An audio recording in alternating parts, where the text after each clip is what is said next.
এবারের মাধ্যমিকে অঙ্ক পরীক্ষায় ত্রিকোণমিতিতে এই কোষে দেখি 20-তে কোশ্চেন নম্বর 6 অঙ্কটি ইম্পর্টেন্ট আছে। এছাড়াও আরও কিছু অঙ্ক এই চ্যাপ্টার থেকে ইম্পর্টেন্ট আছে, যেগুলি অন্য ভিডিওতে আমি আলোচনা করবো। আপাতত এই ভিডিওতে আমি এই কোশ্চেন নম্বর 6 অঙ্কটি তোমাদের বুঝিয়ে দিচ্ছি।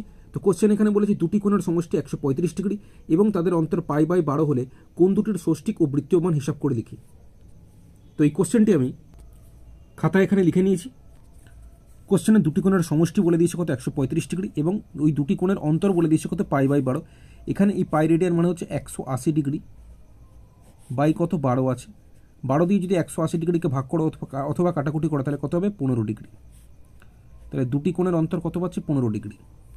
এখানে তোমরা অবশ্যই মনে রাখবে সমষ্টি মানে হচ্ছে যোগফল, অন্তর মানে হচ্ছে বিয়োগফল। কোশ্চেনে কোণ দুটির ষষ্ঠিক ও বৃত্তীয় মান জিজ্ঞেস করেছে। আমি ধরে নিয়েছি কোণ দুটি হচ্ছে এক্স এবং ওয়াই। তাহলে কোশ্চেনে প্রথমে বলেছিল দুটি কোণের সমষ্টি মানে যোগফল বলেছে 135 ডিগ্রি। সেক্ষেত্রে একটা কোণ আমি কী ধরেছি এক্স আর একটা কোণ কী ধরেছি ওয়াই, অর্থাৎ এক্স প্লাস ওয়াই সমান হচ্ছে 135 ডিগ্রি। এবং দিয়ে বলেছে তাদের অন্তর মানে দুটি কোণের অন্তর, একটা কোণ আমি এক্স ধরেছি আর একটা কোণ ওয়াই ধরেছি, এদের অন্তর মানে হচ্ছে এদের বিয়োগফল কত বলেছে π/12, যেটা আমি কত পেলাম 15 ডিগ্রি, তাই সমান দিয়ে লিখলাম 15 ডিগ্রি। ঠিক আছে। আচ্ছা, এবার উপর নিচে যদি যোগ করে দেখো এক্স এক্স যোগ করলে 2x, এখানে দেখো প্লাসে মাইনাসে মাইনাস মানে ওয়াই থেকে ওয়াই বিয়োগ করলে 0, সেই হিসেবে এটা কেটে যায়। তো হালকা করে এরকম কেটে দিলাম বোঝানোর সুবিধার্থে।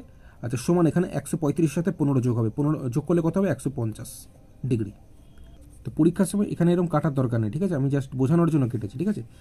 আচ্ছা, এইবার এখানে 2x সমান তো 150 ডিগ্রি পেলাম, তাহলে x সমান 150 ডিগ্রি বাই এক্সের সাথে কত গুণ আছে 2 গুণ আছে, দুইটা কোণাকুণি চলে আসবে, কাটাকুটি করো 2 দিয়ে 150কে কাটলে কত হচ্ছে 75 ডিগ্রি। তাহলে এই x সমান আমি কত পেলাম 75 ডিগ্রি। আচ্ছা, এবার আমি এখানে x প্লাস ওয়াই সমান 135 ডিগ্রি আর এখানে যে x মাইনাস ওয়াই সমান 15 ডিগ্রি বসিয়েছিলাম। তোমরা চাইলে এখানে এটাকে 1 নম্বর দিয়ে দিতে পারো, এখানে এটাকে 2 নম্বর দিয়ে দিতে পারো। ঠিক আছে।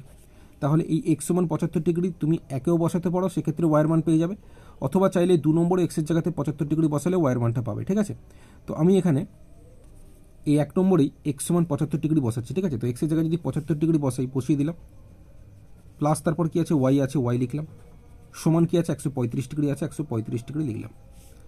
বা দিয়ে এই ওয়াই সমান 135 ডিগ্রি আছে প্লাস 75 ডিগ্রি যখন এদিকে চলে আসবে মাইনাস হয়ে যাবে, সেক্ষেত্রে এই 135 ডিগ্রি থেকে 75 ডিগ্রি বিয়োগ করলে 60 ডিগ্রি হচ্ছে। এবার কোশ্চেন আমাদের কি জিজ্ঞেস করেছিল কোণ দুটির ষষ্ঠিক ও বৃত্তীয় মান কত। মনে রাখবে ষষ্ঠিক মান মানে যেটা ডিগ্রিতে হয়, অর্থাৎ আমরা এই যে কোণ দুটির মধ্যে একটা এক্স এবং আরেকটা ওয়াই ধরেছিলাম, এক্স সমান 75 ডিগ্রি পেয়েছি আর ওয়াই সমান 60 ডিগ্রি পেয়েছি, অর্থাৎ এটাও দেখতে পাচ্ছি ডিগ্রিতে আছে, এটাও দেখতে পাচ্ছি ডিগ্রিতে আছে, মানে এটা হচ্ছে ষষ্ঠিক মান, অর্থাৎ কোণ দুটির ষষ্ঠিক মান হচ্ছে 75 ডিগ্রি এবং 60 ডিগ্রি।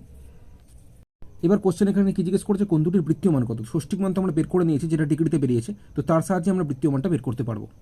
অর্থাৎ কোণ দুটির ষষ্ঠিক মান একটা আমরা পেয়েছিলাম 75 ডিগ্রি আর একটা পেয়েছি 60 ডিগ্রি। তো এই 75 ডিগ্রি থেকেই আমরা মনে রাখবে এই 75 ডিগ্রি সমান এই 75 গুণ এটাকে যদি আমি π/180 দিয়ে গুণ করে দিই তাহলে সেটাই হয়ে যাবে বৃত্তীয় মান। ঠিক আছে।